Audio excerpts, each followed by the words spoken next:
Femme au foyer, ni belle, ni laide, 35 ans environ, mais en paraît davantage. Livio Liberti, son mari, 45 ans environ, musicien d'orchestre. Et Paul Carré, trapu. Démétrio, père d'Aurore, veuf, 70 ans environ. Première partie. Un salon, salle à manger comme tant d'autres. À gauche, Deux portes donnant respectivement sur l'entrée et la cuisine. entre les deux, Un petit buffet. à côté, Bien visible un grand baromètre mural. au fond, Une fenêtre donnant sur un balcon à et droite, une grande armoire. Une porte ouvre sur le reste de l'appartement, deux petits fauteuils, une télévision. bon, sur les murs, Un interphone et un téléphone. Aurore apparaît sur le seuil. Aurore va vers la grande armoire, l'ouvre, y répond avec adresse quelques petites cuillères de sucre et s'adresse à ses invisibles interlocutrices, les fourmis. Un pacte est un pacte. Ne jamais sortir d'ici. Livio entre toujours en petite tenue. Il s'essuie le visage avec une serviette et en guise de bonjour. Variable en baisse. Dehors, il y a du soleil. Ça m'étonne. Il y en a, je te dis. N'y compte pas, ça ne va pas durer. Un temps. Mais qu'est-ce que tu fais? Tu parles toute seule? Moi? C'est ta dernière invention? Quand? Je t'ai entendu de la salle de bain il y a 1 minute. Ah, oui. Et tu pries ou quoi? Non, je disais, on les tue tous, les pauvres. Qui au tu? Les rhinocéros. Ah, le rhinocéros. Dans quelques années, il ne restera plus un seul vivant. Et tu sais pourquoi on les tue? Tu me les diras plus tôt ce soir, tu veux? Regarde la corne que ces grosses bêtes ont sur le nez. Eh bien, on leur attribue un pouvoir aphrodisiaque. Et il y a des gens prêts à payer des sommes astronomiques pour obtenir une de ces cornes.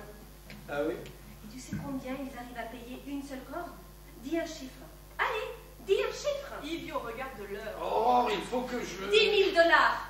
Alors les indigènes qui ne sont pas idiots les guettent au passage et pan, pan, pan! Ils leur tirent dessus.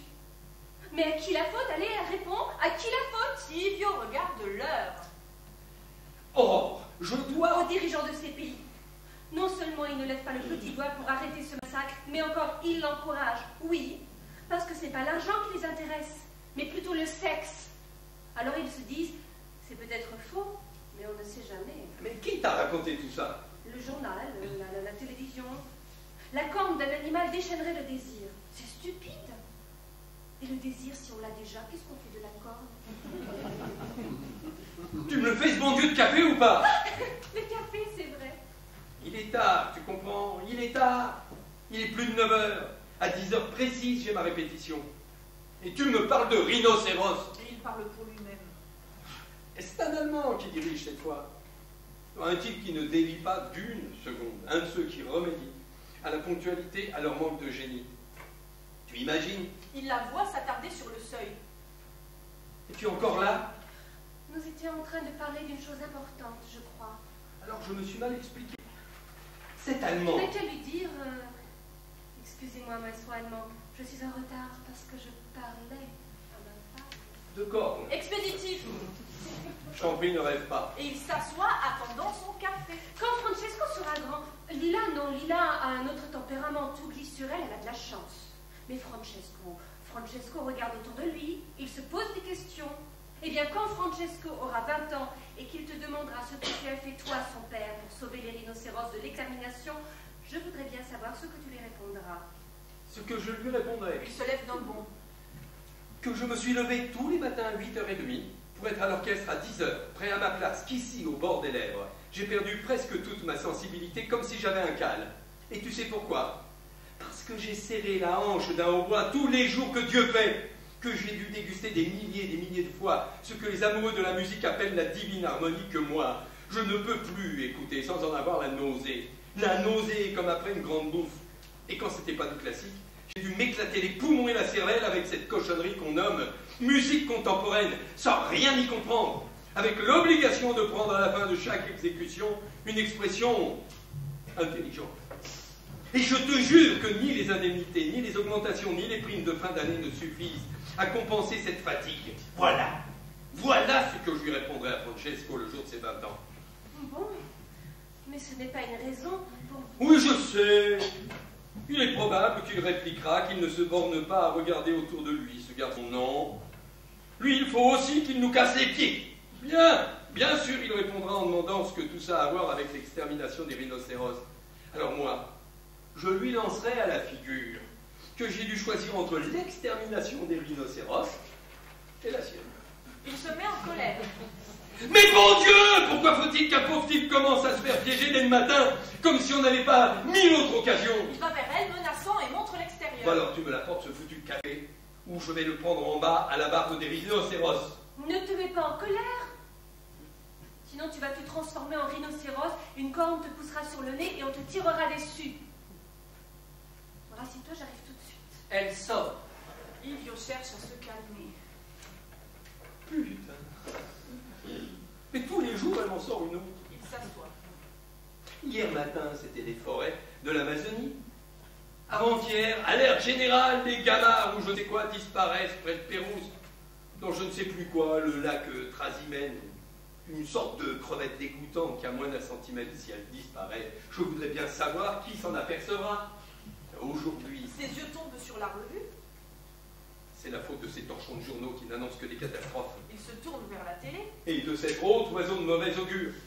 Il prend la revue, la jette contre le poste qui se met en marche. La raréfaction de l'ozone dans l'atmosphère du pôle sud continue à être au centre des préoccupations des plus grands experts de la... Va te faire fou! Espèce de jeteur de sort! Il éteint la télé. Il commence dès le matin avant même de dire bonjour. Aurore lui tend son café. Tu parles tout seul maintenant? Livio, pour toute réponse, commence à tourner rageusement son café. Et moi, à qui je raconte ces choses? Un maniaque de l'arme à feu. Moi, un maniaque de l'arme à feu. Tu aimes tirer? Tu aimes? Un tir au pistolet, c'est un sport comme les autres. Un musicien qui manie le pistolet. Mais tirer dans la cible, c'est comme sortir un son parfait. En parole, bien sûr, mais quand tu vises la cible, Eh bien, ce truc-là, la cible, automatiquement, dans ta tête, ça devient un animal. comment tu sais ça? Je ne le sais pas, j'imagine. J'imagine de travers. C'est naturel, c'est instinctif. Mais qu'est-ce que tu veux? Fallait pas me l'offrir alors? En ce temps-là, je ne pensais pas à tout ça. Aurore, en silence, se dirige vers la petite table de la machine à écrire et retire le couvercle. Et les enfants, Francesco et Lille, là? Réglementairement accompagné au minibus, mon commandant. Livio ne relève pas. Et toujours en caleçon, Tu devrais t'habiller le matin quand tu descends. Je vais à toute vitesse. Et combien de fois il faudra te le dire? Le chauffeur ronchonne quand on le fait attendre. Alors, même s'il ronchonne, je ne veux pas que les gens de l'immeuble te voient en peignoir. Aurore met une feuille dans la machine à écrire. Je mets mon manteau. Qui veux-tu qui me voit? Tu ne pourras pas mettre de manteau en juillet. En juillet, il n'y a pas d'école. De toute façon, ça ne me plaît pas. Ça fait négliger. Tu pourrais pas être un peu plus soigné? Ilvio, je t'en prie. Pas maintenant. La digne fille de ton père, qui n'est jamais rasée. il la regarde. Et maintenant, pourquoi tu ne t'habilles pas avant de commencer? Il montre la machine à écrire. Mon temps est compté. À 11h, le professeur Guérini va passer prendre le second acte. Et toi non plus, tu n'es pas en tenue de soirée. Tu ne me demandes pas si je ne trouve pas ça négligé? Tu m'attaques? Non. Toi, tu as le droit d'être à moitié nu. Moi, je ne peux pas rester en robe de chambre. Voilà la vérité. Mais de quelle humeur tu t'es réveillé ce matin? Alors tu m'attaques. Moi, je ne vais pas à l'orchestre avec un manteau enfilé sur mon caleçon. Il se calme. Je finis mon café et je m'habille. Même chose depuis 15 ans. Tu devrais le savoir maintenant. Tu as raison. Excuse-moi. Elle commence à taper à la machine. Matin. Suivant. Extérieur, jour. Livio boit à petite gorgée. Il est bien celui-là, je te le recommande. Le chauffeur du minibus. Ton professeur Guérini. Oh, le pauvre. Il est si gentil et sympathique. Gentil, sympathique. Un de ces jours, je vais le rattraper dans l'escalier. Et je lui dirai: vous devriez arrêter d'écrire des cochonneries qui passent sous les yeux de ma femme. Et si vous ne pouvez pas faire autrement, tapez-les vous-même. Tu es jaloux. C'est un vieux monsieur de 60 ans. Moi, jaloux. Oh. Je n'ai jamais pu supporter les dégénérés, et spécialement ce genre de type. Puis ce ne sont pas des cochonneries. Il photographie la réalité. Ah, je vois, il t'a conquise à ses idées. Elle te prendra comme assistante à l'université quand on lui donnera une chaire de pornographie. Bon. Aujourd'hui, je ne peux pas manquer la répétition. Dans la dernière partie d'une nuit sur le Mont Chauve, le haut bois est au premier plan. Je vais trouver ton bel artiste, ce vieux porc. Une autre fois, et je lui dirai assez avec ses saletés. Un temps. Bon, je me prépare. Il va pour se lever, mais il met un pied sur un jouet et manque de tomber par terre. Nom de Dieu! Mais rien n'est jamais rangé, cette maison est un bordel! Ah, c'est le travail de ton fils. Monsieur n'a pas de temps à perdre avec l'ordre. Avec l'ordre domestique, monsieur doit interroger l'univers. Tu te trompes. Hier, c'était au tour de Lila de ranger, ta préférée. Soyons clairs. Moi, je n'ai pas d'enfant préféré. Mais parfois, ce garçon me regarde avec un tel mépris. Moi, il me regarde avec amour. Très bien, Lila est à moi, Francesco est à toi. L'autre jour, il m'a regardé avec une certaine curiosité et même un certain amusement. Livio ne comprend pas. J'étais sous la douche. Distraitement, il a ouvert la porte de la salle de bain et il m'a venu. Je comprends sa curiosité, il est à l'âge difficile. Il ne m'avait jamais vu comme ça depuis qu'il était tout petit. Par contre, je comprends beaucoup moins son amusement. Ils sont beaucoup plus libres que de notre temps. Bon, à partir de maintenant, enferme-toi à clé quand tu fais ton numéro sous la douche. C'est mieux. Dans un an ou deux, je lui proposerai des amusements plus simples. S'il n'est pas en mesure de se les procurer tout seul. Il regarde l'heure. Et moi qui perds mon temps avec toi, mais à 7 heures, je devrais être parti. Ma chemise propre. Dans ton tiroir. Livio sort. Aurore se remet à taper à la machine. Comme toujours d'ailleurs. Rappelle-moi un seul jour depuis que nous sommes mariés où tu n'as pas trouvé ta chemise à sa place. Pas une seule fois depuis notre...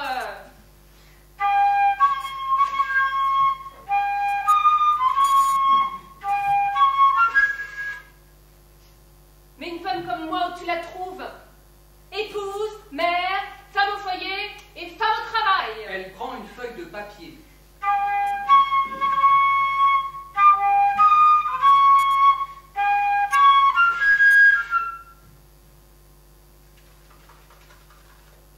Voilà. Ce mois-ci, j'ai déjà gagné 300 000 livres. Le professeur Guérini, lui, il m'apprécie. Des mains d'or, Madame Liberty, vous avez des mains d'or et de la volonté. Vous pourriez même apprendre à voler avec la volonté que vous avez. Professeur Guérini, qu'est-ce que vous croyez? À mon âge, avec un mari et 2 enfants, prendre un brevet de pilote? Pour en faire quoi? Mais quel brevet! Voler, Madame Liberty, voler avec vos bras, libre comme un oiseau, comme une hirondelle. Oh, quel homme! Toujours gai. Toujours. Le téléphone sonne. Si c'est le théâtre, dis-leur que je viens de partir. Allô? Ah, c'est toi! Bien, bien. Comment tu passais la nuit? Et ta douleur? Tant mieux. Ce soir? Ah, je ne sais pas. Je demande à Dieu et je te rappelle. Oh, maintenant, non, il est pressé, il est en retard. Non, non. Mais pourquoi veux-tu jeter toutes les affaires de maman? Mais Idio a déjà 2 rasoirs électriques. Celui-là, c'est un cadeau de maman, nous l'avions acheté ensemble. Bon, on en reparlera plus tard, hein? Ciao, ciao! Elle raccroche. Livio revient, enfin présentable. C'était papa. Il me demandait si on allait chez lui ce soir. Il s'est réveillé avec l'envie de cuisiner. Moi aussi? Toi aussi, quoi? Moi aussi, je dois y aller? Tu ne lui suffis pas? Tu sais bien, s'il me voit seul, il va penser qu'on s'est disputé. Ça lui fera plutôt plaisir. Tu es méchant. Ce sont des réactions de belle-mère, ça, pas de beau-père. Un veuf, c'est plus une belle-mère qu'un beau-père. Et je te l'ai déjà dit 100 fois, chez tes parents, l'homme, ça n'a... Mais un soir par semaine, qu'est-ce que ça te coûte, hein? Allons. Tu as le culot de me demander ce que ça me coûte? Quand il souffrait de l'estomac, il passait ses journées à me montrer sa langue. Toi qui t'y connais. Et pourquoi je m'y connaîtrais? Parce que je joue du hautbois.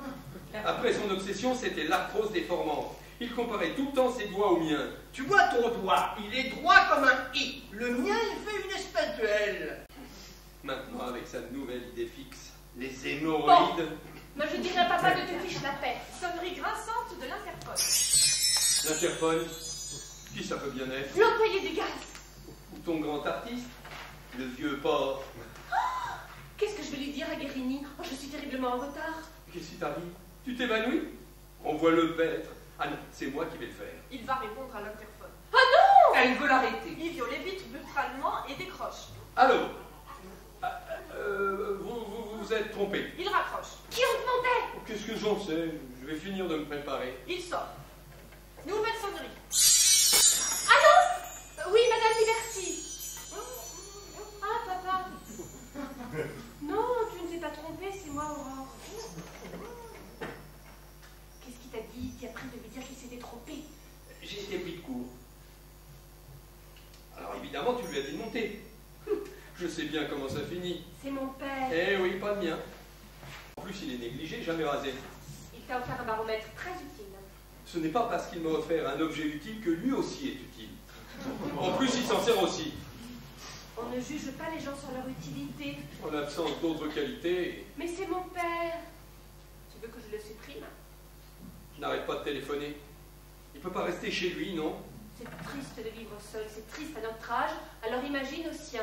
Parfait, c'est toi qui le reçois, je ne me montre pas. Mais qu'est-ce que je dis?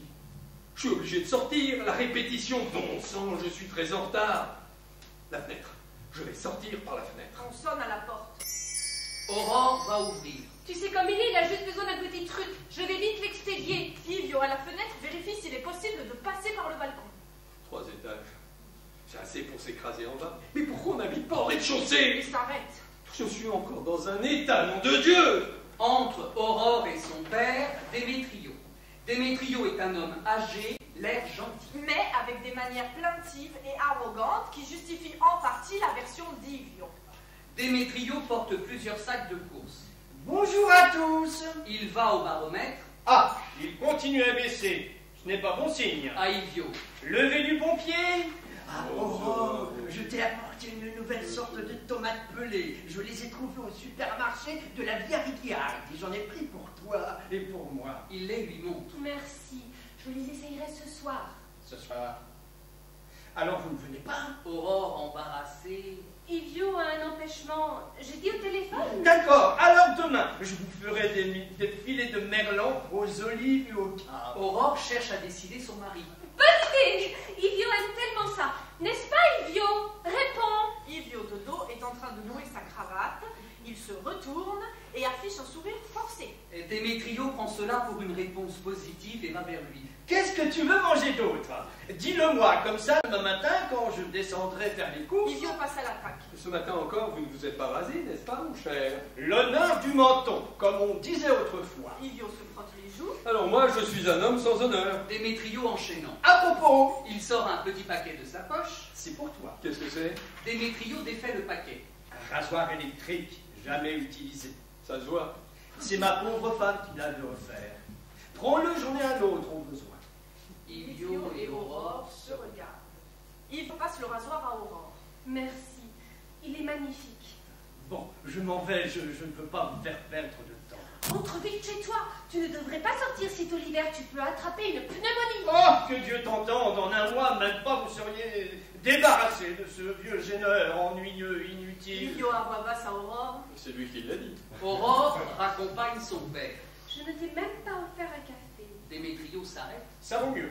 Je viens de me rendre compte que ça me faisait du mal. Ça me noue les intestins. Et si vous me permettez de parler librement, après je dois faire des efforts pour... Il se tourne vers Ivio. À propos, toi qui... Oh non, ne me demandez rien.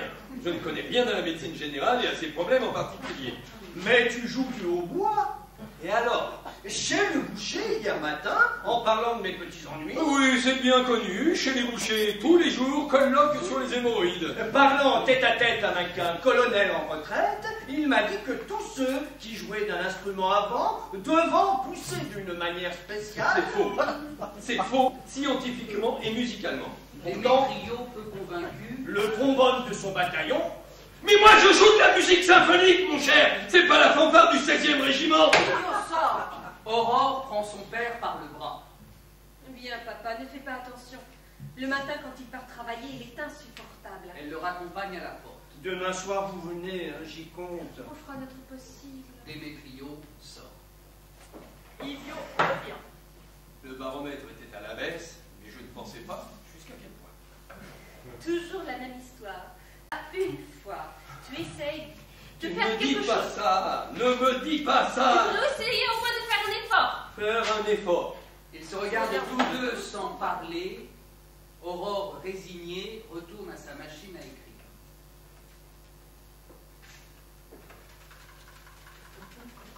Lendemain matin, extérieur, jour. Champ de bataille. Un soutien. Soutien-gorge. J'en étais sûr. Haha, toujours égal à lui-même, ce vieux singe. Un soutien logistique. Deux soldats défilent devant le peloton qui rend les honneurs. Réfléchis un peu quel effet pourrait faire un soutien-gorge sur un champ de bataille. On ne le verrait même pas. Qu'est-ce que j'en sais, moi, de toutes ces bêtises? Dis-moi plutôt où tu as mis mon hautbois. Hier, je l'ai posé là. Il montre la console. Oui, mais après, tu l'as rangé dans l'armoire pour éviter que les enfants, avec leurs ballons... Yves ouvre l'armoire, fouille, sort l'étui du hautbois et Quelle saute. catastrophe! Il y a des fourmis partout. Aurore, le dos tourné, attend, immobile. Yves goûte avec la pointe du doigt. Mais bien sûr, il y a des traces de sucre. Du sucre. Mais Dieu sait seul comment le sucre est arrivé là. Ce ne sont tout de même pas les fourmis qui l'ont apporté. Les fourmis apportent le sucre. Ah ben oui, mais où elles le prennent? Dans la cuisine, bien sûr. Oh, je les ferais venir jusqu'à la cuisine.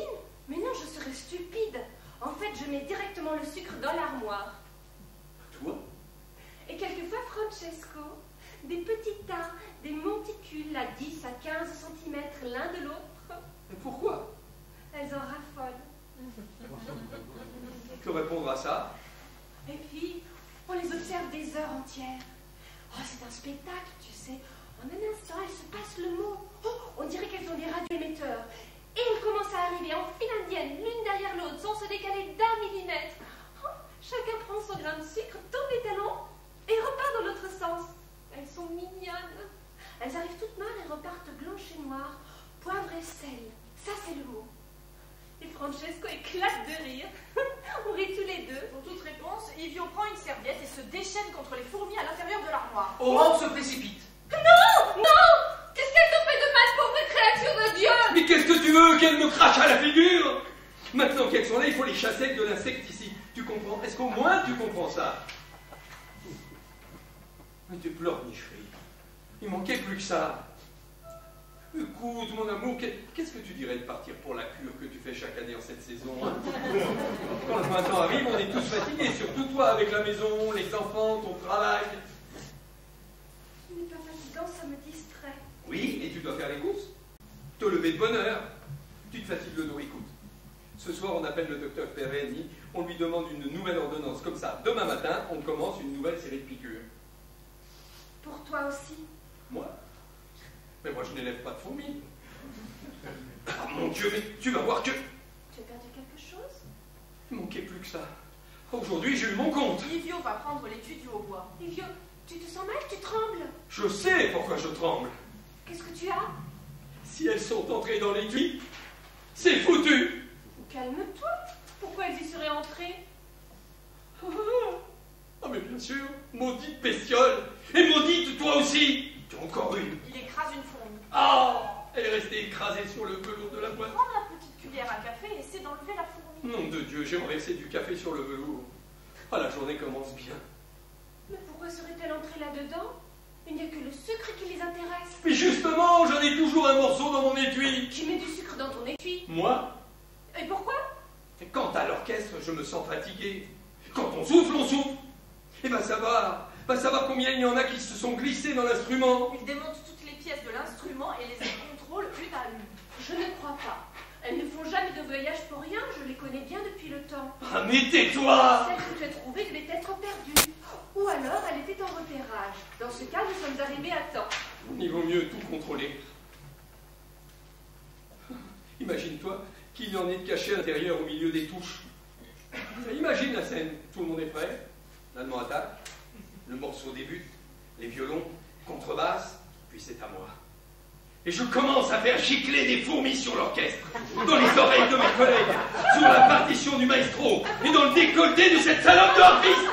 Ah, tu peux rire, tu ferais mieux de pleurer, te couvrir la tête de cendre. Oh, quel dommage, j'ai vidé les cendriers juste avant de descendre. Yves remonte son hautbois, il souffle à l'intérieur et en sort quelques notes. Malheureusement, l'instrument est inhabité. Il s'apprête à le ranger. Qu'est-ce que tu fais? C'est déjà fini? Quoi? Tu ne me joues rien? C'est vraiment le moment. Avant de jouer parfois, j'aimais ça. Mais qu'est-ce que tu marmonnes? Ce que tu dois jouer ce matin. Toi au moins tu as le tir, moi je n'ai rien. Mais c'est ça, supprime-moi mon tir du lundi. Allez, à partir d'aujourd'hui, je laisse mon instrument dans l'armoire du théâtre. De toute façon, à la maison, je n'arrive jamais à travailler. Yves va sur le balcon. Tiens, le soleil s'est levé. D'ailleurs, le baromètre... Aurore le regarde interdite. Elle a pratiquement perdu toute sa désinvolture. On la sent gauche, elle se serre entre ses bras. J'y vais. Faut que je me dépêche. Il va vers la porte. Attends! Yves s'arrête. Tu dois vraiment y aller. Comment? Pour une fois tu pourrais manquer. Manquer? Fais leur dire, je ne sais pas, que tu es malade. Pourquoi? Tu es un être humain toi aussi. Qu'est-ce qu'il me raconte? Je vais téléphoner, toi tu n'ouvres pas la bouche. Yves, pour toute réponse, tente de sortir. Aurore le retient. Ne me laisse pas seule. Aujourd'hui, j'ai peur de rester seule. Mais qu'est-ce que c'est que cette nouveauté? J'ai peur! Mais de quoi as-tu peur, mon amour? Aurore se serre contre lui. Quand les enfants et toi vous n'êtes plus là, je n'ai plus l'impression d'être chez moi. Comment ça se fait que je suis ici? Je me dis, justement, dans cette maison et pas dans une autre. Celle d'en face ou à l'étage au-dessus. Tu veux un conseil? Mets-toi tout de suite à faire quelque chose. Tape à la machine. Range la maison qui en a bien besoin. Tu verras que tu n'auras plus de cellulite. Il va pour sortir. Emmène-moi avec toi alors. Yves s'arrête. À la répétition. Je me mettrai dans un petit coin sage et silencieuse. Ce n'est pas possible. Pourquoi? C'est un lieu de travail, pas un jardin public. Mais rends-toi compte, Aurore, aucun de mes collègues ne le fait. Ils se moqueraient tous de moi. Tu n'auras qu'à leur dire, nous nous aimons comme au premier jour et nous souffrons d'être séparés. Même une heure. Et puis l'allemand ne veut personne dans la salle. Pas même les techniciens. Une autre fois, je te le promets, une autre fois. Mais qu'est-ce qui doit m'arriver? Un cancer pour que tu t'intéresses un peu à moi? Mais tu dis des bêtises. Est-ce que tu sais que tu dis des bêtises? Non! Eh bien, si tu ne le sais pas, c'est la preuve que tu es fatigué. Ah bon? Encore 2 mois avant les vacances. Mais moi aussi, je suis fatigué. Alors tu sais ce que je fais quand j'en peux plus? Je pense au moment où nous partirons à la mer, à l'installation du porte-bagages, au rangement des valises. C'est psychologique, mais sur le coup, je me sens plus frais, moins tendu. Quand je pense aux vacances, je suis angoissée. Angoissé. Toujours le même endroit, les mêmes gens. Et c'est maintenant que tu me le dis? Maintenant que nous avons loué la maison? Ah, tu es incroyable. Et comment je pouvais savoir que tu ne supportais plus tes amis? Je n'ai pas d'amis. Je n'ai jamais eu d'amis. Et pourtant, je croyais que tu aimais bavarder avec Lisa. Vous n'en finissiez pas du matin au soir. Elle ne parle que de ses orgasmes. Impossible d'aborder un autre sujet. Lisa? Un temps. Parle-lui des tiens. La conversation s'arrête très vite. Bon, ce n'est pas le moment. Qu'est-ce que tu sais, toi, des humiliations quotidiennes que je dois supporter dans la fosse aux serpents? Je ne te les raconte pas le soir. Et pourquoi je le ferais? Pour te ramasser, toi aussi? Tiens, par exemple, cet Allemand, ce gros Tatsou qui est venu diriger l'orchestre avant Noël. Après avoir joué je ne sais combien de mesures, je joue un sol dièse au lieu d'un sol naturel. Il arrête tout. Et il m'engueule en bavarois. Et il conclut: Faux, monsieur Liberty, vous êtes juste bon à être garagiste. dans sa tête, tu comprends? L'Allemand, il pense que les musiciens devraient tous être grands, blonds, avec des yeux bleus. D'accord, mais qu'est-ce qu'il fait des Japonais alors? Commençons à éliminer tous les chefs, pianistes et violonistes japonais qui viennent nous casser les oreilles. Bravo, Piali! Dehors tous les visages jaunes qui piquent le salut sacré de la patrie! Bon. Bien dit. Alors, dehors, tu me dis, ben oui. Et maintenant, il faut que j'y aille. Quand tu seras mort, souviens-toi que je ne viendrai pas te rendre visite. Et je porterai des robes imprimées devant ta dépouille. Ouais, parce que tu mourras avant moi, c'est certain. Papa en tant qu'homme, c'est une exception, tu le dis toi-même. Peut-être que c'était lui la femme dans le couple, alors il est tout à fait normal que ce soit maman qui soit morte la première. C'est mieux. Tu en es sûr? Moi avant toi? Cela ne se discute même pas. Et puis tu es particulièrement exposé, tu souffles sans arrêt dans cette espèce d'engin. Un bel emphysème. Je n'y coupe pas. Tu te rends compte de ce que tu dis, Aurore? Tu me fais rire.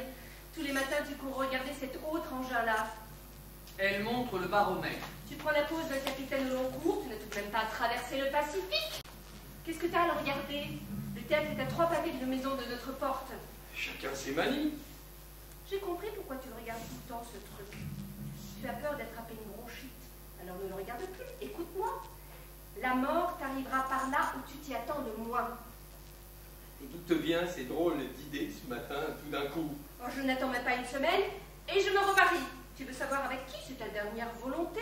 Bon, on ne refuse pas sa dernière volonté à un condamné à mort.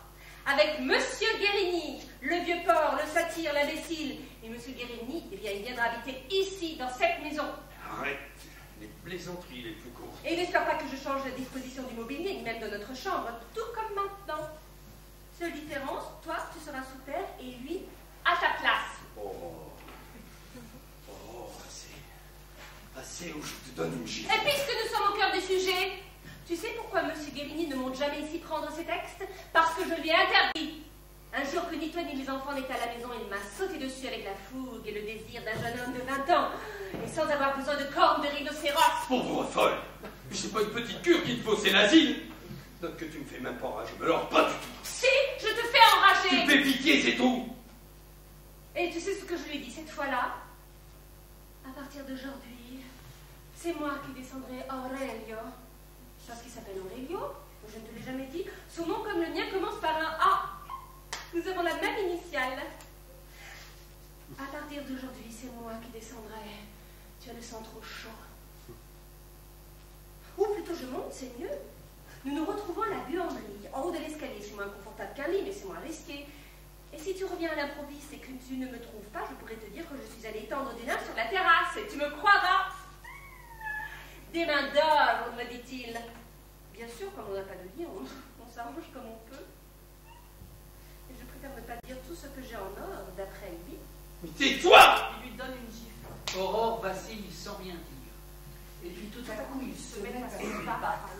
Elle change des gifles et des bras avec colère et fatigue à la fois à son tour d'ardeur.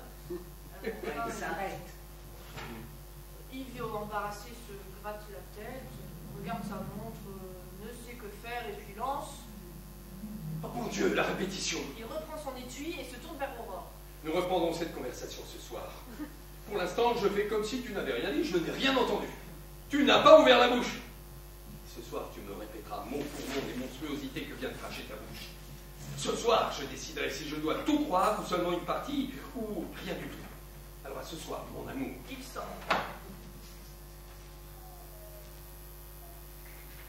Mais qu'est-ce que tu vas croire, mon trésor?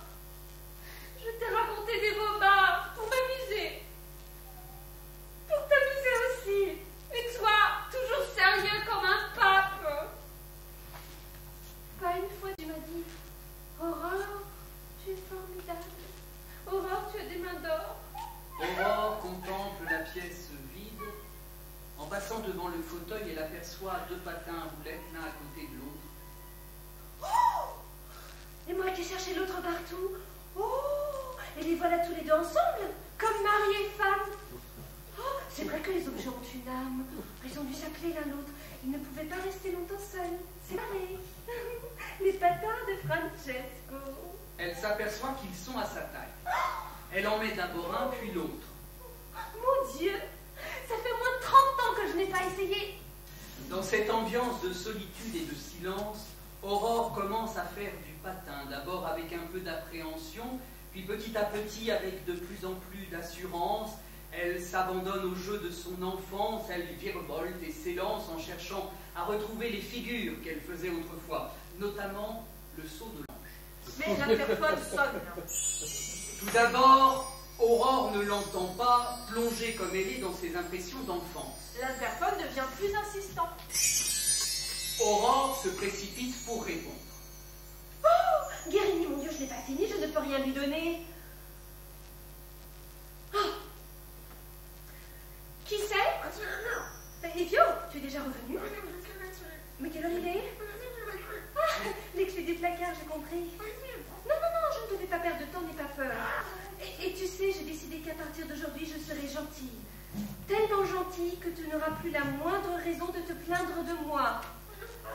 Écoute, Même si tu ne veux pas reconnaître que je suis devenue gentille, ça ne fait rien, moi je le serai, ça suffit. Oui, oui, les clés, j'ai compris. J'ai cours. Écoute, Ivio, d'abord je m'habille, comme ça, tu ne pourras pas dire que je me montre au voisin en négligé. Sois tranquille juste une minute. Et puis à partir d'aujourd'hui, je veux que Lila et Francesco soient tout à toi. Même Francesco et plus du tout à moi. J'y vais. Aurore va vers la chambre à coucher. Elle enlève sa robe de chambre et se rend compte qu'elle a encore les patins aux pieds. Elle les enlève et les pose hâtivement sur la petite table de la télévision. Un des patins glisse et heurte l'appareil qui s'allume. On diffuse un documentaire sur la nature dont l'illustration musicale est confiée à un hautbois. Ces images prises, volées aux secrètes des bois et des lacs finlandais par le naturaliste anglais Attenborough, nous montrent pour la première fois les tentatives maladroites d'un poussin, nommons-le ainsi un poussin de cigogne, qui pour la première fois tente de voler. Et comme vous pouvez l'observer, sous le regard vigilant de maman cigogne, observez combien le cigogneau fait d'efforts. En fait, il n'a pas encore de Rémi. Aurore boutonne sa robe, elle s'assoit devant la télévision. Comme il est mignon. Mais la nature a tout prévu. Et quand son plumage sera complet, comme vous voyez dans cette séquence, au cigogneau suffira le moindre stimulant, voler pour suivre sa mère, ou simplement la curiosité de voir ce qu'il y a en dehors du nid. Il vaincra ses dernières craintes et s'élancera pour son premier vol. L'interphone sonne encore plus impérieusement. Aurore se frappe le poing, ouvre un tiroir, cherche les clés, les trouve et va répondre. Je suis là, je te les porte. Tu sais, j'ai pensé que cet été, je raconterais à Lina l'histoire des Japonais qui est si drôle. Non, non, je ne veux pas te les jeter. Elles sont en cristal. Si tu ne les attrapes pas, elles vont se casser en 1000 morceaux et tu t'en prendras à moi. Ne t'inquiète pas, je m'en occupe. Le speaker continue à parler. Voilà, il semble que cet essai soit le bon. Aurore ouvre la fenêtre, sort sur le balcon, les clés à la main. Le soleil est revenu, tant mieux. Elle regarde en bas. Mon amour, voilà les clés. Elle se jette dans le vide. Bravo! Maman cigogne regarde satisfaite, sa nichée est prête à s'élancer à la conquête de la vie.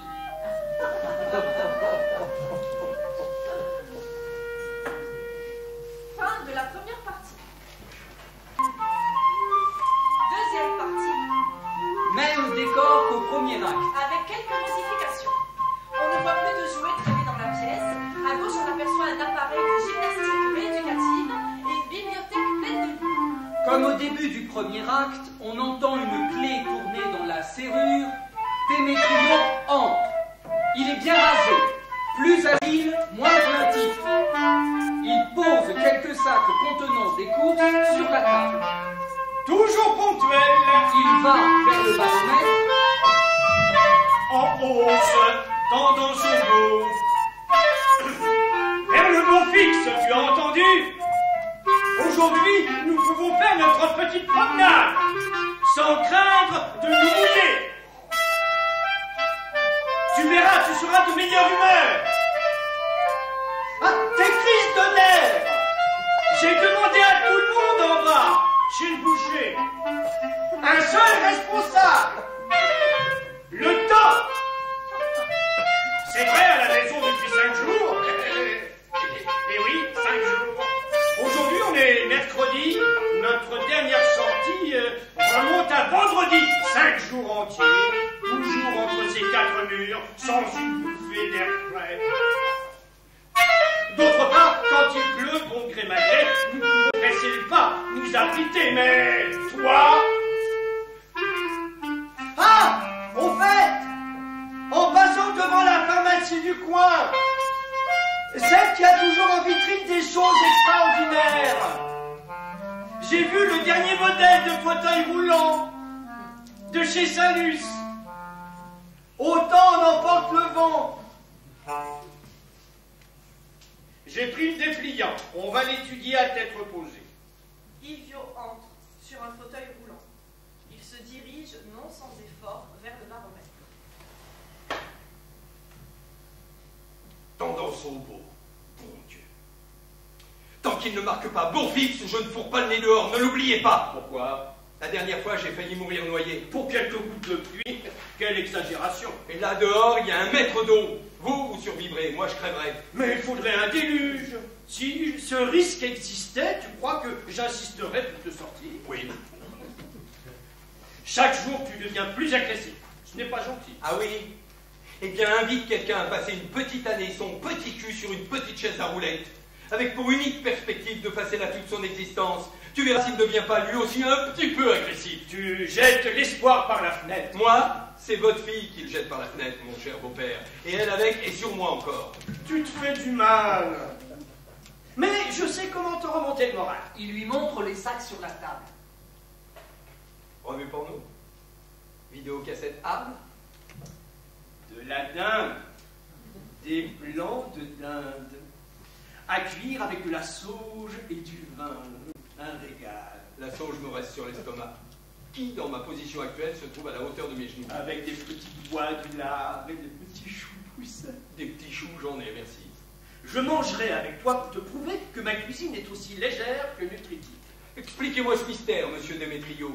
Tu pourrais m'appeler papa quelquefois. Monsieur Démétrio, avant mon accident, vous étiez une ruine. Un hôpital ambulant. Et maintenant, C'est vrai, depuis quelque temps je me sens mieux, beaucoup mieux. depuis que moi, je vais mal. Non, non, ce n'est pas vrai. Les dates correspondent. C'est vrai. Il y a des gens repliés sur eux-mêmes, incapables de s'intéresser à autre chose qu'à leur petite personne. Mais heureusement, regarde comme la nature est bien faite. À côté des égoïstes, ou plutôt en face, il y a des gens altruistes. Vous, altruiste. Vous qui êtes guéri de toutes vos maladies grâce à moi. Je te fais la barbe? Faites donc la vôtre. C'est fait. Eh oui. À présent, vous vous rasez tous les jours. Tu ne peux pas sortir avec une barbe de 5 jours. Pourquoi c'est défendu? Non, mais... La loi sur les estropiés l'interdit? Garde-la, que veux-tu que je te dise? Ton visage est à toi. Yvio tente de partir. Seulement mon visage, voilà le problème. Démétrio, décidé à lui parler, le bloque contre la table. Comme ça, tu n'avanceras pas. Non, mais je peux reculer, voilà. Il recule avec le fauteuil. Démétrio, d'un geste habile, prend une chaise et la cale contre le mur, et il s'assoit devant Yvio. Au risque de me répéter, je vais te dire ce que je pense de toi. Et puis nous changerons de place, et je vous dirai ce que je pense de vous. Yvio, essaie de quitter cette rage. Ce n'est pas facile. La seule chose que je puisse quitter avec quelques contorsions, c'est mon maillot de corps. Yvio, je t'en prie. Et oui, pour mon pantalon, comme vous le savez, j'ai besoin que quelqu'un me soulève. Pour la rage, non. Pour ça, il me faut un infirmier spécialisé qui m'administre un clistère particulier. Ah oui, je ne l'ai jamais dit à personne, mais j'ai la rage au ventre. Je la vomis tous les matins. Mais ma rage, regarde comme la nature est bien faite. Elle est comme un ténia. Si on n'expulse pas la tête, il se reforme. Au moins jusqu'à ce que... Jusqu'à ce que... Yvio ne répond pas. Démétrio court vers l'armoire et cherche un objet. Si vous cherchez le pistolet, si vous l'avez promis à Aurore, il est hors d'usage. Je ne cherchais rien. Il a disparu, compris? Volé. Quelqu'un l'a volé. Vous croyez que je veux tirer sur le ténia? Allons donc. Autant viser le trou d'une serrure. Peu de possibilité de faire mouche et certitude d'abîmer la porte. Démétrio s'assoit à califourchon sur le genou d'Yvio. Mais qu'est-ce que vous faites là? Descendez! Yvio, bon Dieu, Mais vous voyez bien que la voiture est complète, alors descendez! Maintenant, tu vas te taire et me laisser parler. Ah, mes jambes! Quand j'ai épousé la mère d'Aurore, une femme exceptionnelle, non pas parce que c'était ma femme, Dieu lui a sûrement donné au ciel la place qu'elle mérite. Quand je l'ai épousée, te disais-je, après la lune de miel, tout de suite, la routine, je me suis retrouvé dans les mêmes conditions. Et parce que votre femme aussi s'est jetée du 3e étage? C'était héréditaire dans votre famille? J'ai dû affronter une situation aussi pénible que la tienne. Une de ces épreuves que la vie t'envoie pour tester ta capacité de survie. Eh bien, moi, à force de volonté, j'ai surmonté cette épreuve. Ce fut par un beau matin. Le 1er ou le 2, je ne me souviens plus. J'étais au lit, elle à côté de moi. On sonne à la porte. Je m'éveille, et elle, qui évidemment s'était réveillée avant moi, me regarde fixement. Nous échangeâmes un regard lourd. Nouvelle sonnerie à la porte. Le laitier sans doute. Nos yeux étaient 2 clous enfoncés dans 2 murs parfaitement parallèles, et nos regards 2 cordes tendues et liées à ces clous. Bon, vous vous regardiez fixement, ça j'ai compris. On sonne pour la 3e fois. Alors, elle rompt le silence, mais d'une voix tranquille. J'ajoute, contrastant tout à fait avec le bras de fer de nos regards. Et le laitier est toujours à la porte? Tout d'un coup, elle rompt le silence. Qui va ouvrir la porte? Suit un autre silence. Encore un? Et le laitier? T'occupe pas du laitier. Suit un autre silence plus long que les précédents. Astronomique. Des années-lumière. Enfin, c'est une manière de parler, si l'on tient compte que l'année-lumière est égale à 9. Bon, alors vous continuez, oui ou non? Alors, un silence interminable à la fin duquel j'ai bel et bien compris.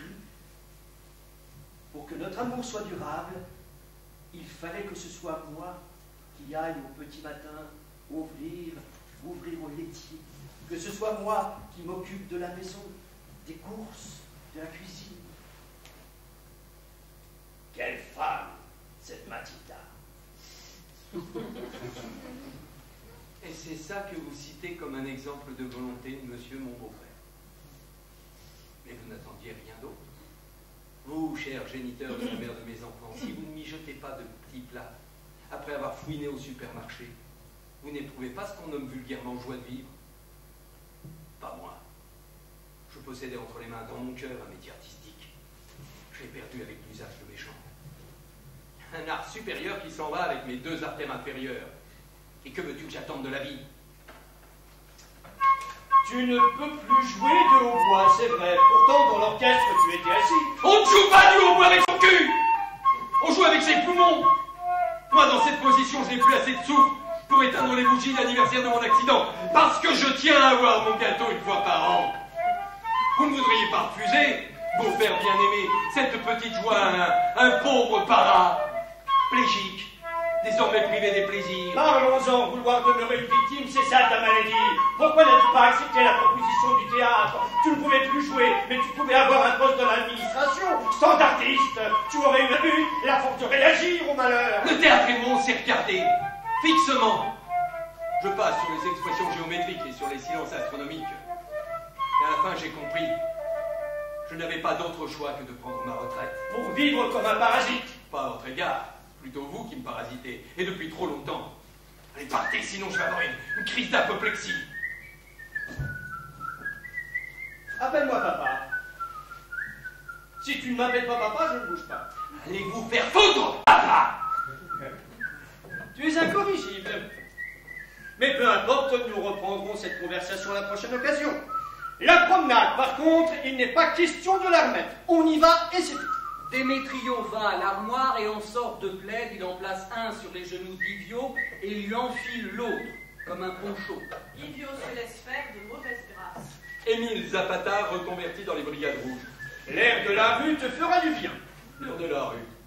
La dernière fois, pendant que vous êtes allé saluer votre imbécile d'ami, le colonel en retraite, vous m'avez laissé à 20 cm du pot d'échappement d'un camion, moteur en marche. Tu as des bras et des roues, tu pouvais te déplacer, mais non, tu es resté là à respirer cette fumée noire avec volupté. Dans l'état où je suis, tout est bon à prendre, même une tumeur au poumon. Démétrio pousse Ivio vers la porte. Allons, viens, cette fois, nous irons au jardin. Allez, oui, oui, en avant! En arrière, tout! On emmène aussi le baromètre? Bruit d'une clé dans la serrure. J'entre en mesure. Tu te trompes de partition. Ici, on ne joue pas le French Cancan, mais un requiem. Toujours de bonne humeur, à ce que je vois. Aurore apparaît. C'est une toute autre femme que celle du premier acte, hein, sûre d'elle-même, avenante, vêtue à la mode. Elle paraît même plus grande. Elle tient une housse d'une maison de haute couture et un sac de reporter photographe. Aurore, tu es revenue quand? Ce matin, avec le premier vol. Elle pose ses affaires, mais garde son sac à main en bandoulière. Le temps de passer chez ma couturière et chez le photographe. Je croyais que c'était des cassettes porno. Et j'ai besoin d'idées nouvelles. Mon imagination est, comment dire, sur mes rotules. Idiot, sois gentil, ne recommence pas. C'était comment, Londres? Un ciel bleu. On se serait cru à Tanger. Je n'y comprends plus rien. Où alliez-vous? En promenade. Laisse, papa. J'irai, moi. Tu dois être fatigué du voyage. Il se dispute Je le ne veux fauteuil bien ça, roulant. Ceci. Pas question, va te reposer. Mais papa, je suis revenue en avion. Ce n'est pas moi qui pilotais. N'insiste pas. C'est mon mari à la fin. Et moi, mon gendre, si tu prends comme ça, On n'ira nulle part! Si seulement ça servait à ce que je fasse mes besoins dans la rue comme les petits chiens. Mais peine perdue. Vous m'avez tellement ballotté que je suis tout mouillé. Maintenant, je baigne dans mes humeurs viscérales les plus choisies. Aurore et Démétrio se regardent. je vais le changer. C'est moi qui te changeais quand tu étais petit. Toi, va t'occuper des blancs de daim. Il emmène Ivio. Ivio se laisse emmener. Hurrah! Maintenant, on va jouer à pipi-caca. Dépêchez-vous, j'ai des coups de fil urgents à passer. Au moment où elle va décrocher le téléphone, il se met à sonner. Allô? Aurore Liberty elle-même. J'allais justement vous appeler. Oui, c'est de la télépathie. Jamais quelqu'un pour dire quel heureux hasard. Alors, la réponse de l'agence russe. Eh bien alors, vous n'avez qu'à leur répliquer qu'Aurore Liberty se fiche pas mal des marchés de l'Est. Ou ils acceptent 70 ou on laisse tomber. 70 pour moi, bien sûr. On s'arrache mon livre partout dans le monde, alors c'est 70 ou rien. Très bien, j'attends la réponse. Bye. Elle raccroche, puis compose à nouveau un numéro. La compagnie universelle. Passe-moi, directeur. Aurore Liberty. Liberty avec un Y au bout, mademoiselle. Comme le style floréal des palais, des meubles, des lampes. Moi, elles en faut plus, elles sont arrogantes, ces imbéciles. Ah, c'est vous le directeur. Oui, que voulez-vous? Toujours la même histoire. Mais non, non, laissez tomber, je l'ai déjà assez malmené. Alors, cette réponse de la MGB? Pourtant, avril. Laissez-moi réfléchir un instant. Oui, oui, c'est possible. Et le scénario définitif en octobre, d'accord? Ah, n'oubliez pas, dans le générique qu'il faut marquer, collaboration au dialogue Aurelio Guerini. Au début, non, à la fin, entre nous, c'est un vieil abruti. Mais il m'est utile, il corrige la dactylographie par exemple. Vous connaissez les dactylos, il y en a des stupides qui tapent sur le gâteau en train de conserver au lieu de sur le bateau en train de converser. Et le double stupide et arrogante, moi, j'écris l'Iphigénie. Et elle corrige et tape le génie de l'Iphi. Non, non, non, faites-moi une proposition, monsieur le directeur. Vous savez que je ne travaille pas au-dessous du chiffre que nous avons fixé pour mon livre. Non, le film ne se fera pas. À bientôt. Voilà, ça c'est fait, et ça aussi. Une fumée inquiétante sort de la cuisine. Démétrio, qui a fini de s'occuper d'Ivio, apparaît. Mais tu es en train de brûler? Il sort. C'est à moi que tu parles? Démétrio réapparaît désespéré. Mes blancs de dinde, tu aurais pu y jeter un coup d'œil. Je n'ai déjà pas assez de mes deux yeux pour mes affaires. Cette chose, Pluton. Quelle chose? Aurore indique l'armoire. Démétrio comprend. Rien, rien. Tu as bien vérifié? Rien, je te dis. Et maintenant, qu'est-ce que je lui donne à déjeuner? Oh, pour lui, un plat ou un autre, c'est tout pareil. Tu te trompes. Moins on est en mesure de mener une vie normale, et plus on est attaché aux petits plaisirs de la gueule. Ah, qu'est-ce que j'ai d'autre à faire ce matin? Oh mon Dieu! L'interview à ce magazine de la femme. Ça va commencer si ce n'est déjà fait. Elle court allumer la télévision, cherche la chaîne. On entend la voix de la speakerine. Liberty, que vous connaissez toutes pour son roman Les fourmis volantes, qui depuis plus de 5 semaines en Italie arrive en tête au palmarès des ventes de libraires. Aurora, je peux te tutoyer, n'est-ce pas? Bien sûr. C'est toi? Je sais que tu es sur le point de partir pour Londres, n'est-ce pas? Mon avion décolle à 17h20. Un voyage d'agrément? Si seulement, je vais présenter la version anglaise de mes fourmis Flying Ants. Et vous pensez que les fourmis volantes seront reçues avec enthousiasme? Je ne le crois pas, j'en suis sûre. C'est déjà un best-seller dans la moitié de l'Europe. Ivio apparaît sur le seuil sans être vu. Il écoute. Je ne veux pas abuser de ton précieux temps, Aura, mais j'ai encore une question à te poser. Comment a commencé ta carrière littéraire? Très tôt.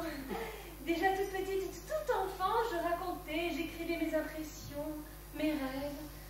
Tout stimulait ma fantaisie naissante. Disons que c'est pour moi un défoulement et un besoin de mon âme. Et cela jusqu'à la fin de mon adolescence. Et puis j'ai épousé un musicien. L'homme avec lequel tu es encore heureusement uni, si je ne me trompe. Tu ne te trompes pas. Ivio, qui ne résiste plus, vient compléter le tableau familial en venant se mettre près d'Aurore. À partir de ce moment-là, Aurore se sentira mal à l'aise. Un virtuose du hautbois, qui a fait le tour du monde comme soliste. Il jouait aussi dans un orchestre, comme dans d'autres virtuoses d'ailleurs.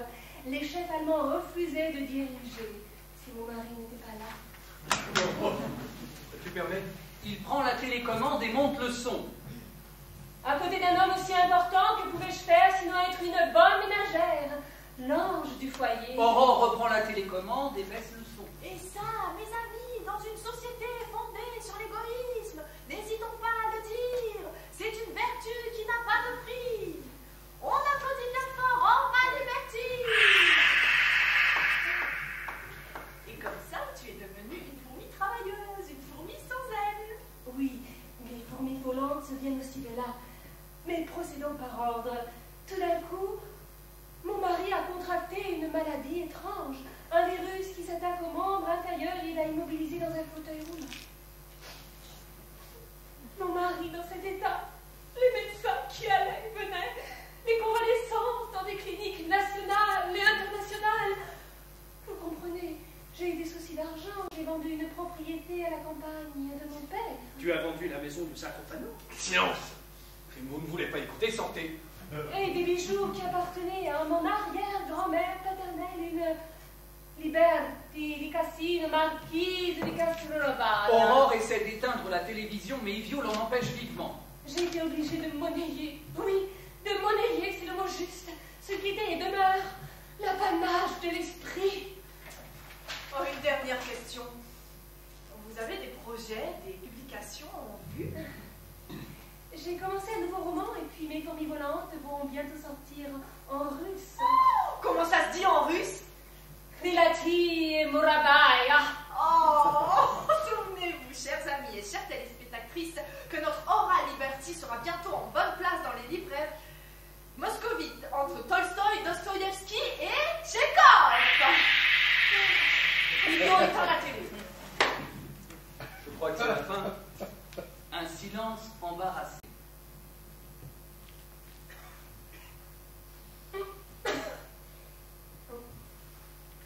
Tout semblait vrai, hein? Démétrio se rend compte de la gaffe. Bon, je vais à la cuisine. Il sort. Marquise de Castrovillari. Tu crois que ça m'amuse? C'est mon agent qui l'a voulu, c'est elle qui soigne mon image de marque. Ouais, je vois. Je suis simplement curieux de savoir comment les Russes vont traduire ce génial jeu de mots, les fourmis et la fornication, parce que le sens profond du livre est là, m'a-t-on dit. Vraiment, tu es plein d'esprit. Eh oui. Au fur et à mesure que les muscles de mes jambes s'affinent, mon esprit s'aiguise.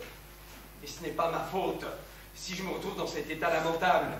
Oh, la charité, s'il vous plaît. C'est ma femme qui m'a réduit à ça. Oh. Encore ton éternel refrain. Oh non. Tu ne peux pas me le faire toute ma vie, ce n'est pas juste.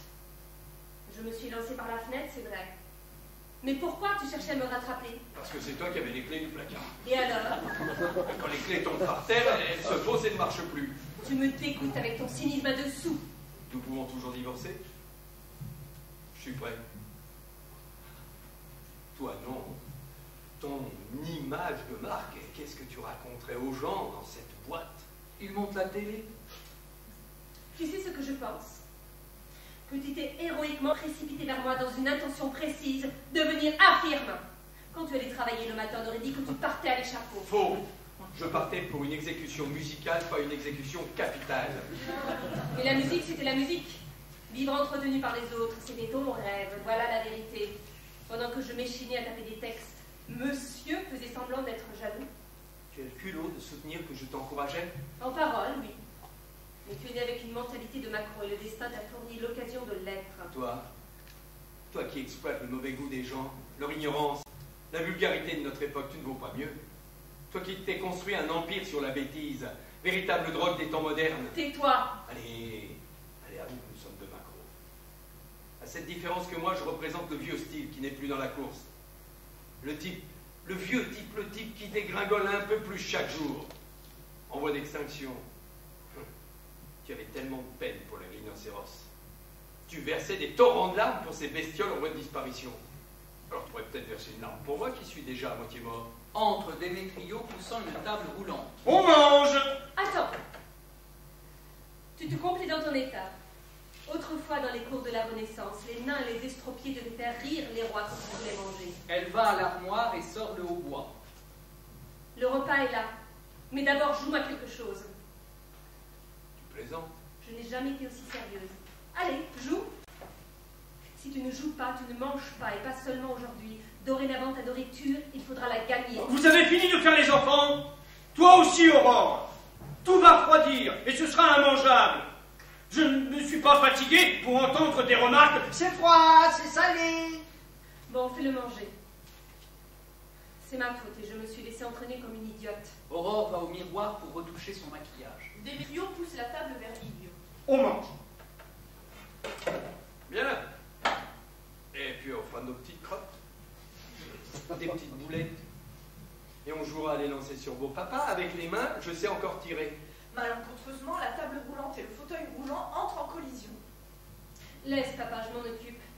Je me demande lequel de vous deux a le plus besoin d'être assisté. Mais moi, tu vois bien? Tu veux te rendre utile? Elle sort des papiers de son sac. Va à la poste. Ce sont des mandats pour l'école de Lila et de Francesco. Et ça, c'est le virement pour la gouvernante. Et voilà l'argent. Et toi, tu manges et ne fais pas de caprices. De combien de temps je dispose? Pourquoi faire?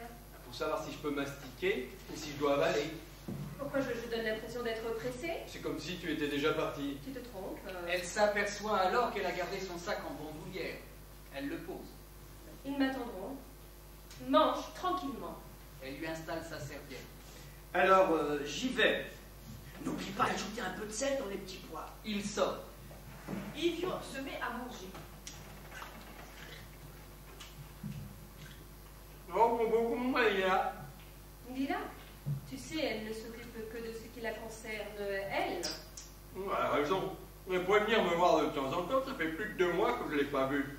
Elle est comme ça. D'ailleurs, tu l'as toujours défendue. De quoi tu te plains? Oui, qu'elle fasse ce qu'elle veut. Suit un long silence pendant lequel Livio mange docilement. Et Francesco? Pour Francesco, tu ne me demandes pas de ses nouvelles? On va. Ah, Francesco. Francesco est différent, tu sais. Il y a quelques jours, il a vu une émission sur le Sahel. La soif, le désert qui avance, il était bouleversé. Il est capable de s'identifier à ces gens, il porte sur ses épaules toutes les souffrances de l'humanité. Aurore donne la béquille à Livio. Il n'y a pas eu d'injustice au monde qui ne lui fasse verser des larmes. Ses yeux deviennent tout rouges et puis 2 grosses larmes coulent sur ses joues. Ouais, j'ai compris, il est devenu pédé. Tu n'as jamais aimé ce garçon. Du reste, on a le chromosome en question dans la famille avec son grand-père maternel. Comme si j'avais été avec un autre homme que toi. Pas du tout, mais c'est justement parce que nous l'avons fait ensemble qu'il me ressemble si peu. Alors, il peut se faire enculer, ça m'est bien égal. Heureusement qu'il ne te ressemble pas. J'en suis fière. Allez, mange. Elle lui redonne une cuillère. Livio avale avec peine. Et si je voyais Francesco plus souvent, je pourrais m'occuper de son éducation. Quelques cassettes porno et il ne se poserait plus de questions. Il avale quelques bouchées. Non, il est mieux chez toi, laissons-le comme ça. Un père diminué ne peut pas aider son fils dans la course au succès. Il regarde droit devant lui. Tu sais, ces cassettes porno, les rares fois où je me laisse aller les regarder, ça me fait plus rien. Le premier temps, j'avais comme des sursauts de nostalgie, mais maintenant, ça me fait ni chaud ni froid, comme s'il s'agissait d'un autre monde, un monde où je n'aurais jamais habité. De science-fiction. Tiens, voilà, Si je pense au sexe, j'ai l'impression que c'est de la science-fiction. Aurore lui redonne une cuillère. Ils sont bons les petits pois. Allez, encore une bouchée, on aura terminé. Non, j'en veux plus. Aurore essaye de le forcer. Encore une cuillère. Ah, S'esquive. il y en a une qui s'est renversée sur moi. Où ça? Je ne vois pas. Idiot fort de chercher. Je vais tout tâcher. Mais non, tu te trompes. Ton père va encore être obligé de me changer 2 fois en 1 heure, grand Dieu. Je ne vois pas. Ivio se démène. Plus bas. Ne bouge pas, laisse-moi faire. Ivio lui attrape la main et la serre entre ses cuisses. Tu trouves? Allez, profites-en pour te rendre utile. Aurore cherche à se dégager. Lâche ma main. Cet appétit-là vaut bien l'eau. Cochon. Comment? Tu as la réputation d'avoir des mains d'or. Cochon et menteur. Tu viens à peine de lire. Mains d'or. N'est-ce pas le slogan avec lequel ton Guérini t'a imposé sur le marché? Si j'avais été plus lourde, je t'aurais écrasé sur le trottoir ce fameux jour, comme une araignée. Et moi, si j'avais été moins con, je me serais abrité sous l'auvent, comme quand il pleut. Aurore libère brusquement sa main et renverse le plat. Voilà ce que tu as gagné. On a fait des saletés. Elle montre le sol. Et surtout, tu vas rester à jeun. Que d'histoire pour un peu de science-fiction. C'est renversant. Renversant? Tu n'as renversé que les petits pois.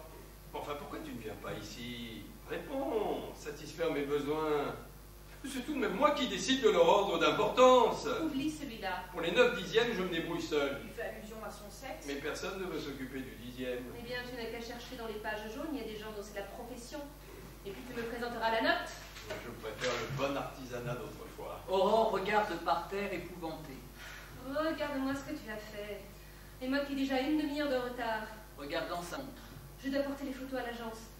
Papa qui n'arrive pas. Où est le balai? Laisse, c'est ma faute, je vais nettoyer. Il se jette du fauteuil roulant. Avec la langue. Idiot! Ivio lèche le plancher. Mais alors, tu ne ris pas? Une princesse de la Renaissance aurait éclaté de rire. Il rentre par terre. Est-ce que je ne ressemble pas à un phoque? Alors pourquoi Brigitte Bardot s'occupe pas de moi? Aurore approuve sincèrement attentive. Idiot! Pourquoi tu te comportes comme ça? Tu rends tout très difficile. Elle essaie péniblement de le remettre sur le fauteuil roulant. Rien ne sera plus jamais facile pour moi. Aurore réussit à le remettre sur le fauteuil. Demain, je téléphone au psy. Tu vas reprendre ta cure. Tu allais mieux quand tu venais. Vous bavardiez un peu. Elle va pour sortir. Aurore, Qu'est-ce qu'il y a? n'y va pas. Où? Là où tu dois aller. Pourquoi? Aujourd'hui, je ne veux pas rester seul. Je n'y arriverai pas. J'ai un rendez-vous que je ne peux pas remettre. Qu'est-ce que c'est que ce nouveau caprice aujourd'hui? Je ne sais pas. Et je sens qu'aujourd'hui, cela me ferait plus mal que d'habitude. Allons, ne dis pas des sottises. À demain. Elle va pour sortir. Emmène-moi avec toi, alors. Une autre fois, aujourd'hui ce n'est pas possible. Une autre fois. Elle sort. Aurore! Hier, j'ai graissé mon pistolet. Aurore revient. Ton pistolet de tir. Uh-huh. Mais tu avais dit que... Non. On me l'a pas volé. Personne ne vient ici. Alors tu as menti? Tu le savais bien. Sinon, tu n'aurais pas demandé à ton petit papa de fouiller toute la maison. Il a passé tout l'après-midi à chercher. Je l'ai démonté, huilé, remonté. Il fonctionne parfaitement. Pourquoi tu me dis ça? Qu'est-ce que j'ai fait de mal? Pour me faire du chantage. C'est simple. Du chantage. Oh, pourquoi tu le prends comme ça? Je te rappelle comment j'ai passé l'après-midi d'hier. Je ne te l'avais pas demandé. Eh ben, t'aurais dû. Au moins par politesse. Où est-ce que tu l'as caché? Elle cherche. Où il est? Dis-le. Ivio joue. Assez froid. Aurore continue à chercher le pistolet. Encore plus froid, glacé. Aurore change de direction. Alors là, c'est vraiment le pôle Nord. Comment tu as fait pour le trouver? Hypocrite. Si vous ne vouliez pas que je le trouve, pourquoi vous l'avez laissé ici? Tu crois vraiment? Non, je ne crois rien. J'ai cherché, j'ai trouvé. Donne-moi ce pistolet. On ne craint rien, j'en ferai bon usage. Maintenant, je vais sortir en me faisant un mauvais semblant. Comme si je n'avais pas déjà assez de soucis. Attends! Qui est allé le chercher là-haut? Elle indique le haut de la bibliothèque. Quoi? Le revolver, je l'avais mis sur le dernier rayon. Qui est allé le chercher? Une question vitale? Tu n'arrives pas à la 3e étagère. Hein? C'est ton père. Il est monté sur l'escabeau. Sur l'escabeau. Il souffre de vertige, rien qu'en restant debout. Idiot, regarde-moi dans les yeux. Il baisse la tête. Dans ça ne peut être ni moi ni papa, c'est quelqu'un d'autre. Pourquoi pas quelqu'une? Qui? Devine. Allez. Une pute? Bravo! En plein dans le mille. Et tu me joues le numéro du type abandonné, du laissé pour compte, du pauvre homme voué à l'abstinence, tourmenté par les morsures de la chair. Tu es jalouse? Pourtant, il y a une minute, c'est toi qui m'as conseillé ce remède. Mais tout à coup, j'y pense. Quelquefois en entrant, j'ai senti une forte odeur de parfum. Un parfum de sirène de trottoir. Tu as peur que ça augmente les frais de gestion du pauvre para? Bon, t'inquiète pas, je le prendrai sur ma modeste pension. Si tu veux le savoir, non seulement ça ne me préoccupe pas, mais je n'ai même plus d'angoisse. Quelqu'un qui organise si bien ces petites soirées n'est pas aussi désespéré qu'il veut le faire croire. À demain. Elle va pour sortir. Je l'ai dragué par la fenêtre. Aurore s'arrête. Tu veux savoir toute la vérité? La voilà, Qu'il montre le balcon. par cette fenêtre-là. Je m'en fiche complètement. Mais c'est pas une pute. C'est une ménagère en manque.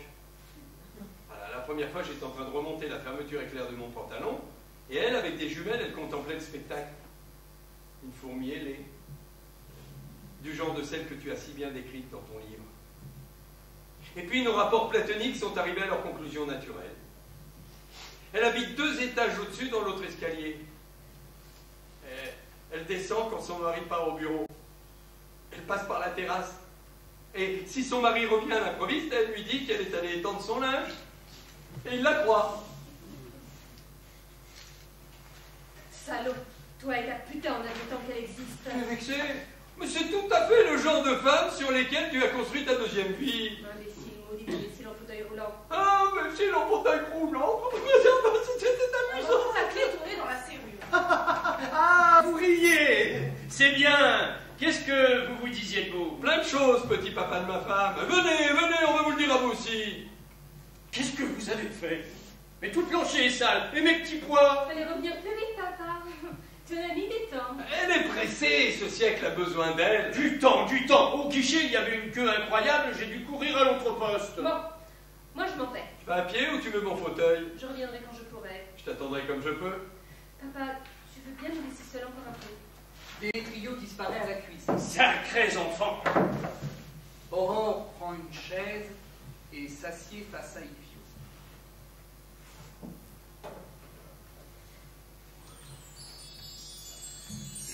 Un jour, un collectionneur de coquillages acheta pas cher un coquillage très rare, l'arrachant à un gamin qui ne connaissait pas la valeur du trésor qu'il avait pêché.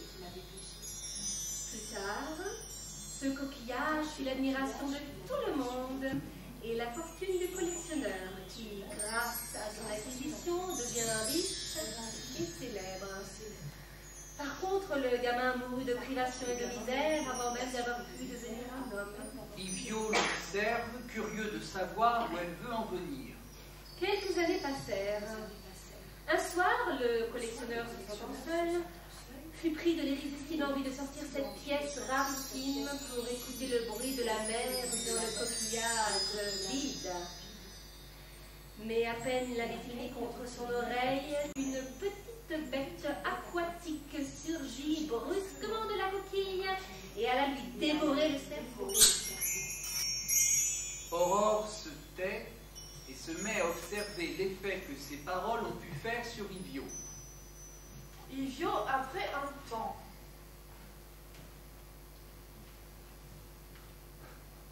Mais qu'est-ce que tu me fais? Tu me racontes des contes de fées maintenant? Tu me prends pour une de tes lectrices en quête de mauvaise littérature?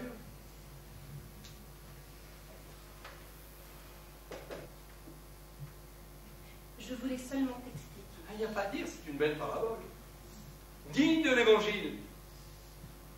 Mais peut-être que dans cette chambre, il faudrait le lac de Tibériade. Ah, si tu me donnes 3 ou 4 bières, moi je te fais le lac de Tibériade en vitesse. Ne blasphème pas. C'est toi qui blasphèmes. Moi. Oui, toi. Dire des âneries, c'est blasphémer contre l'intelligence. D'accord. J'ai changé, je suis différente. Rien à voir avec l'aurore d'autrefois, c'est vrai. Mais une personne qui a voulu et qui tente un saut comme celui-là et qui se retrouve vivante et saine dans tout son corps, ou à la première occasion réessaye 2, 3, 10 fois jusqu'à ce qu'elle réussisse, ou elle se construit une carapace autour du cœur, mieux un scaphandre, et ainsi appareillée, elle va au milieu des gens pour vaincre. J'ai choisi la deuxième solution. Je ne pleure plus. Est-ce que tu m'as vu pleurer pendant le jour? Non. Mais la nuit, régulièrement, je rêve que je pleure. Dans mon rêve, je pleure vraiment. Et le matin, mon oreiller est trempé. Moi, le matin, c'est mon matelas qui est trempé. Nous sommes tous deux incontinents. Tu devrais demander à la pharmacie un système de couche oculaire. Je t'en ferai des petits capuchons. Idiot, assez! Aurore se calme. Mon amour, si seulement tu voulais reconnaître une seule fois que ce matin-là, Yvio, calme. Quel matin? Aurore, après un temps, ce fameux matin, si tu voulais admettre, non seulement pour moi, mais aussi pour toi, que ce jour-là, tu t'es précipité pour me rattraper. Qu'est-ce que ça changerait? Nous pourrions peut-être nous retrouver, on recommencerait tout. désespéré, Idiot! Yvio, sur le point de céder. Aurore. Oui, oui. Aurore va immédiatement vers lui. Idiot, oui. Yvio, dans un effort qui lui coûte beaucoup,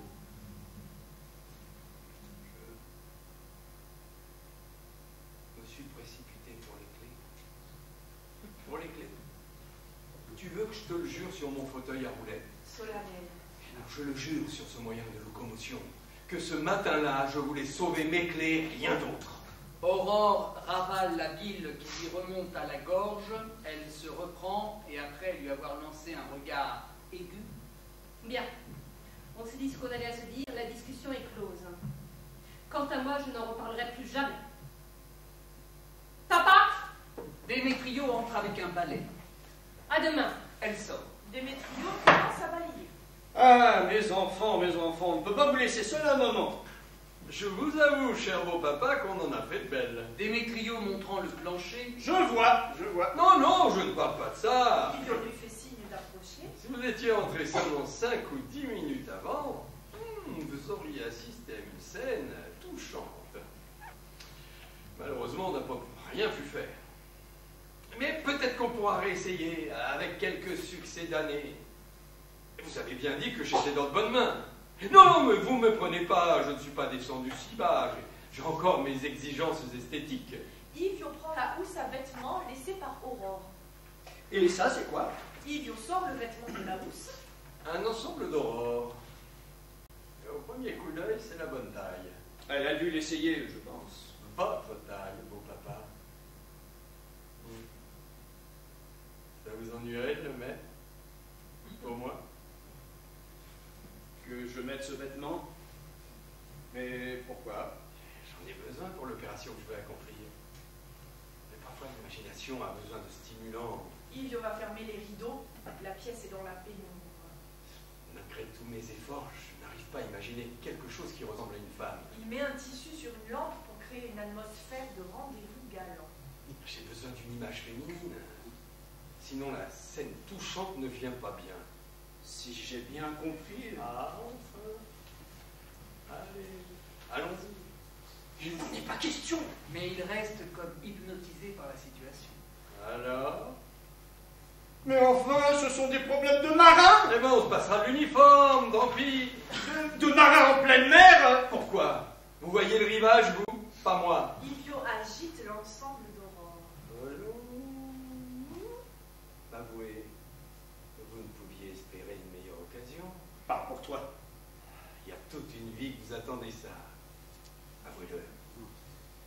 Ce ne sont pas tes jambes qui vont mal, c'est ta tête. Ça ne sortira pas de ces murs. Soyez tranquille. Qui pourrait répandre la nouvelle? Moi? J'appelle le neurologue. Je suis inhibé, incapable de courir, d'être un messager ailé, et puis qui écouterait un pauvre paraplégique? Je vais l'appeler, il te donnera un calmant. Yvio tentateur montre le vêtement. Un modèle fracassant. La couleur vous va bien. Une série de piqûres. Peut-être même un électrochoc. Juste un pas à franchir. Et on se trouve face à sa propre vérité. Je suis vieux. En plus, je suis malade. Je Je souffre de vertige, pour ne pas parler de tout le reste. Il n'est jamais trop tard. Je t'en prie, je t'en conjure, un peu de pitié, je suis trop vieux pour ce genre de plaisanterie. Ils restent tous deux un long moment face à face. À la fin, Démétrio cède et timidement enfile l'ensemble d'Aurore. Nous y voilà. Ilio se met dans un coin d'ombre. Démétrio est au centre de la scène, mal à l'aise, immobile. Mais qu'est-ce que vous faites? Le mannequin? Vous vous croyez au musée Grémin? Bougez! Tournez! De la vie, du sang, de la luxure. Combien de temps va durer ce martyre? Ah, si vous jouez bien votre rôle, quelques minutes. Sinon, il n'y a pas de limite. Je fais ça parce que j'ai pitié. Pas pour autre chose, hein, soyons clairs. Bon, il faut y mettre plus de tempérament, plus d'âme. Ça va comme ça? Encore plus, encore plus. J'en suis incapable. C'est pas vrai. Vous en avez l'étoffe. Allez, marchez en avant, en arrière, ça va devenir naturel. Je pars de là ou bien tu veux que je fasse une entrée? D'ici, de là où vous voulez. Il suffit que vous vous taisiez. Ça me distrait si vous parlez. Démétrio esquisse maladroitement la démarche d'une prostituée. Et plus pute. Et puis plus pute. Démétrio active le mouvement et entonne une chanson. Nous sommes comme les Luciens. Mais qu'est-ce que vous faites, mon Dieu? Vous chantez? Ça pouvait nous aider? Ah non! Contentez-vous de marcher, bon sang. Démétrio continue à se dandiner à travers la pièce. Tout à coup, on entend la clé tourner dans la serrure. Aurore entre. C'est moi, j'ai oublié les photos. Mais qu'est-ce que tu fabriques? Papa! Démétrio cherche à enlever le vêtement. Qu'est-ce qui t'arrive, papa? On en paye un, on en a deux. C'est sa faute, Aurore. Je te jure, Aurore, moi je ne voulais pas. Aurore, embarrassée, va ouvrir les rideaux. Il m'a rebattu les oreilles, il insistait, il avait des yeux à faire peur. Un diable, je te dis, je suis vieux, je suis malade, j'ai de l'arthrite déformant ici aux mains, et la nuit je ne digère pas. Regarde la langue, regarde. Autrefois, quand Mathilda, ta mère, était là, si tu savais quel enfer a été ma vie, toujours à me commander à la baguette, toujours à m'accuser que tu n'as pas de pagne, tu n'as pas de pagne. Elle voulait tout régenter. Tu me fais marcher sous les pieds par tout le monde. Elle me disait, quelle femme terrible. Et moi, Aurore à Ilio. Tu es un être immonde et écœurant, une vermine, un lombric, un crachat syphilitique. Lucas, asseyez-vous et discutons. Et de quoi? On ne discute pas avec un fou. Ton père commençait à faire des progrès. À son âge, quand retrouvera-t-il une occasion pareille? tu vois, elle continue. Empêche-le de continuer, Aurore. Aurore prend ses photos, remet le vêtement dans la housse et prend son père par le bras. Viens! Laissons-le naviguer en eau trouble, c'est là qu'il est bien. Attendez, discutons, je vous dis. Et moi qui étais devenu tout joyeux ce matin, je voulais lui montrer le dépliant du nouveau fauteuil roulant. Le modèle autant on emporte le vent. J'étais disposé à lui en payer la moitié. Viens, papa, viens. Partons. Ilio, en un éclair, sort le revolver et tire dans les genoux de Démétrio, Qui s'effondre sur une chaise, puis dans ceux d'Aurore. qui s'écroule sur le divan. Tous deux, gémissant, compris de leurs genoux entre leurs mains. Ilio, avec un calme et une lueur dans les yeux, que ne peuvent exprimer que ceux qui ont effacé toute frontière entre folie et raison.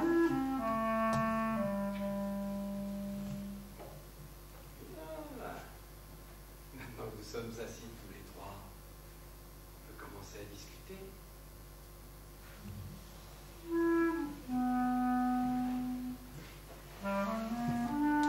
Noir, Du temps a passé.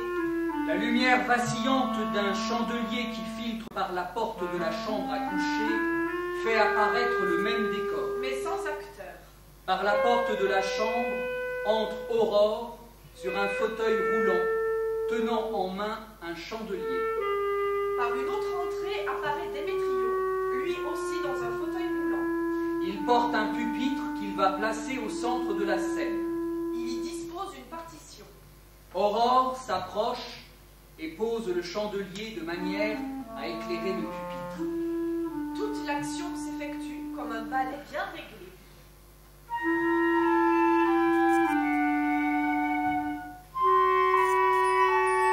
Une fois tout bien installé, le père et la fille vont se mettre de chaque côté de la scène. Alors seulement entre Yves sur le troisième fauteuil roulant.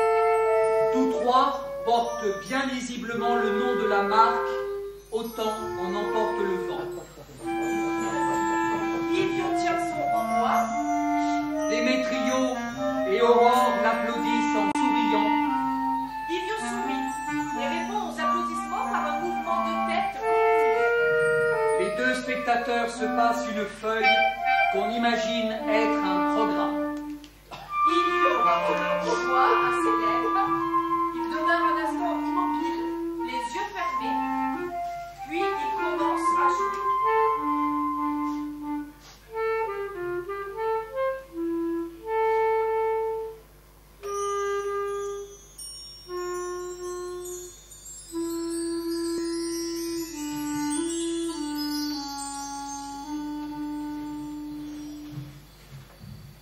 Fin.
Les acteurs, Aurélie Youla,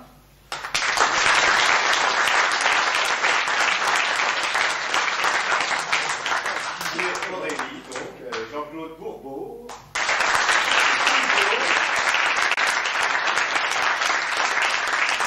tous deux instrumentistes, comme vous l'avez remarqué, Jean-Pierre Ruquinet,